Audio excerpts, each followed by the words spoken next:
You are a licensed social worker, and you just started working with Sarah, a new client who recently went through a stressful event. Sarah is struggling with severe anxiety and panic attacks. You meet with her in a comfortable and private counseling office setting.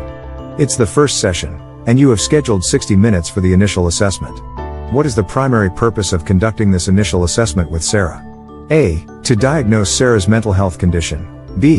To establish rapport and build a therapeutic relationship. C. To assign a specific treatment modality. D. To collect research data for statistical analysis.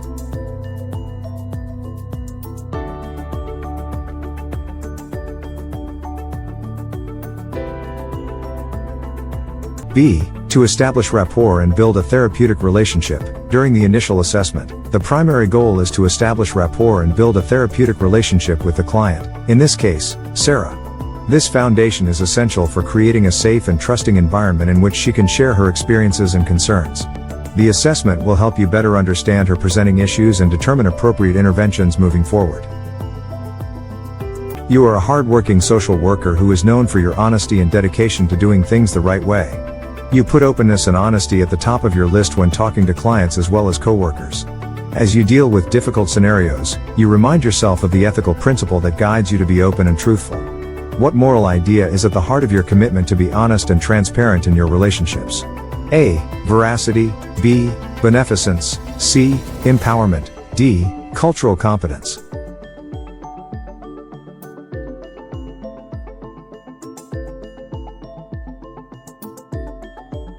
A. Veracity. The ethical concept that guides social workers to be honest and transparent in their interactions with clients and colleagues is veracity. Veracity emphasizes the importance of truthfulness and honesty in all aspects of social work practice, promoting trust and maintaining the integrity of the profession. You are a talented social worker who has been called to the emergency department of a local hospital to assist with a crisis intervention. You arrive to find a young adult, Alex, who is experiencing severe emotional distress and expressing thoughts of self-harm. Alex's friend brought them to the hospital due to their immediate safety concerns. In this high-pressure situation, what is the primary goal of your crisis intervention with Alex?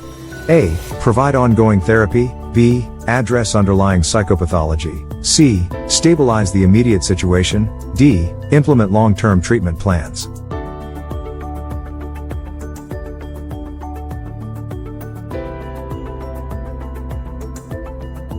C. Stabilize the immediate situation. In a crisis intervention, such as the one with Alex, the primary goal is to stabilize the immediate situation.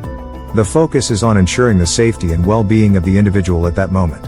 This involves providing support, de-escalation, and interventions to help manage the crisis and alleviate the acute distress.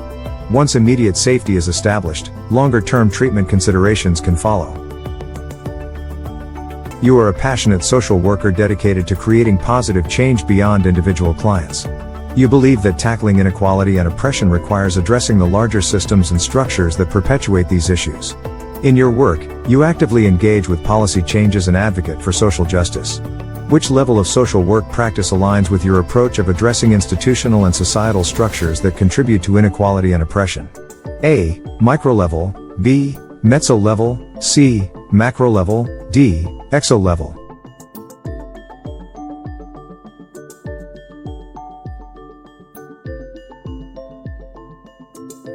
C. Macro level. The level of social work practice that focuses on addressing institutional and societal structures that contribute to inequality and oppression is macro level. Macro level social work involves advocating for policy changes, challenging systemic injustices, and promoting social equity on a broader scale. This approach recognizes that addressing root causes requires influencing larger systems beyond individual interactions.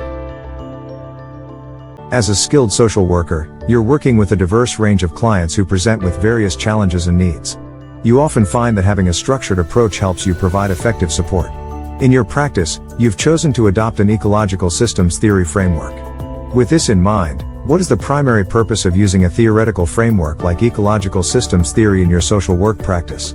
A. To impose rigid guidelines for interventions. B. To provide a standardized assessment tool. C. To ensure quick problem solving. D. To guide and inform interventions.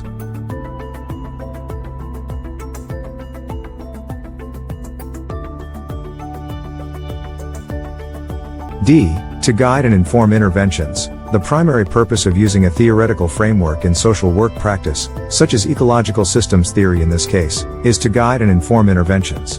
A theoretical framework provides a conceptual structure that helps social workers understand the complexities of client issues within a larger context.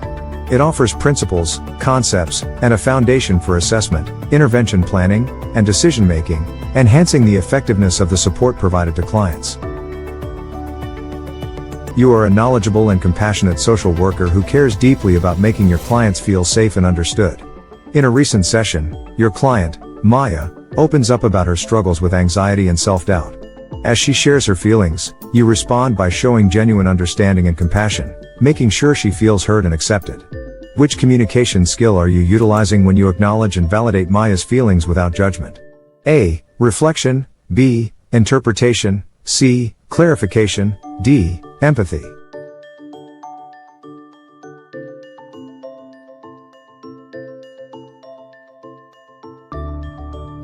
D. Empathy. When a social worker acknowledges and validates a client's feelings without judgment, they are utilizing the communication skill of empathy. Empathy involves understanding and sharing in the emotions of the client, providing them with a sense of validation and support. This skill is crucial for building a strong therapeutic alliance and promoting positive outcomes in the therapeutic process. You are a devoted family therapist, and you've just begun working with the Johnson family. Over the sessions, you've noticed recurring communication patterns and unresolved conflicts among family members that seem to contribute to their difficulties. In order to gain a deeper understanding of the family dynamics, you decide to create a genogram during one of your sessions. What is the primary purpose of conducting a genogram in family therapy with the Johnson family? A. To diagnose mental health disorders within the family. B. To map out family members' physical health history. C. To identify patterns of behavior and relationships within the family. D. To assess the economic status of the family.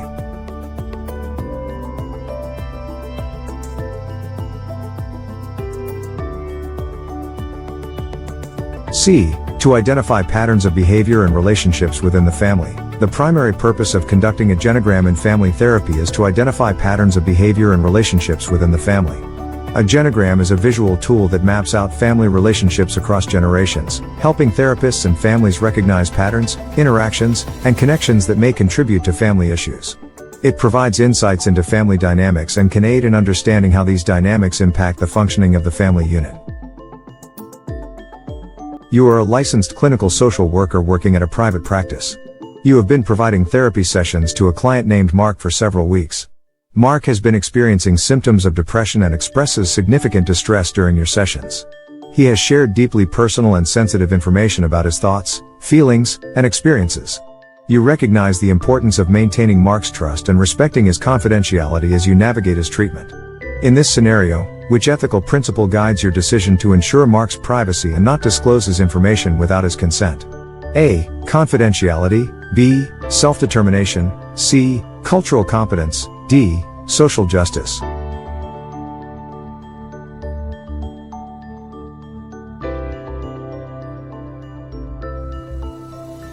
A. Confidentiality. In this scenario, the ethical principle that guides your decision to ensure Mark's privacy and not disclose his information without his consent is confidentiality. Confidentiality is the obligation to keep client information private and secure.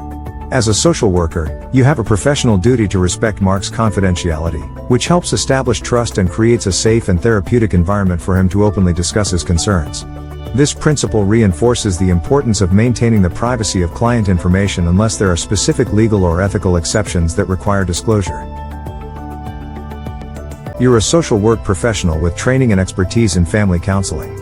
You're currently facilitating a session with the Bookman family, who sought help due to ongoing conflicts and communication breakdowns. During the session, you notice a recurring pattern where the mother constantly puts her own needs aside to meet the demands of her teenage son, often at the expense of her own well-being. This dynamic seems to be negatively impacting the family's overall functioning. What term best describes this unhealthy relational dynamic that you've identified in the Bookman family? A. Validation. B. Role conflict. C. Codependency. D. Self-determination.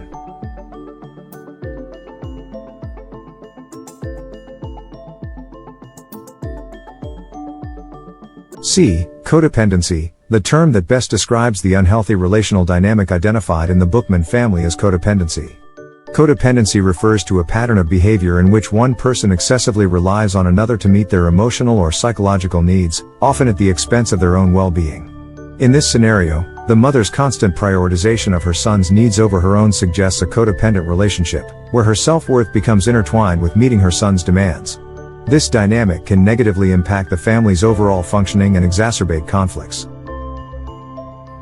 You are a dedicated social worker working in a community outreach center. Your client, Alex, is a single parent who recently lost their job and is struggling to provide for their 2 children. During your weekly sessions, Alex expresses concerns about their immediate financial situation and the impact it's having on their family's well-being. You decide to use an ecomap to better understand Alex's support network and the various factors affecting their current circumstances. What is the primary purpose of creating an ecomap in this scenario? A. To diagnose mental health conditions within the family. B. To map out family members' physical health history. C. To identify patterns of behavior and relationships within the family. D. To visualize Alex's social support network and environmental factors.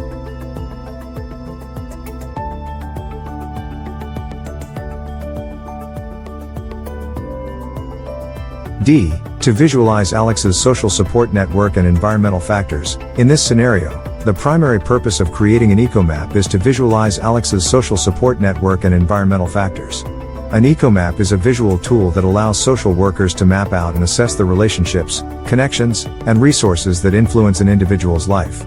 By using an ecomap, you can gain insights into Alex's support system, identify strengths and challenges, and collaborate with them to develop interventions that address their immediate needs within the context of their environment. Congratulations on answering the practice questions. You're one step closer to becoming a more effective and knowledgeable social worker. I hope this video has been helpful in deepening your understanding of social work license exam questions. If you're interested in taking your studies further, I invite you to join me for a 90-minute session where you'll practice breaking down questions and using acronyms to remember key models. When you sign up, you'll also receive my 150-question online practice exam and my Strategies for Success activity book, all of which will help you increase positive test results. Head over to my website, gilbertmbell.com. The link to sign up is in the description below. Or text the word study to 347-683-7923. I look forward to studying with you and helping you become the best social worker you can be. Thanks again for watching.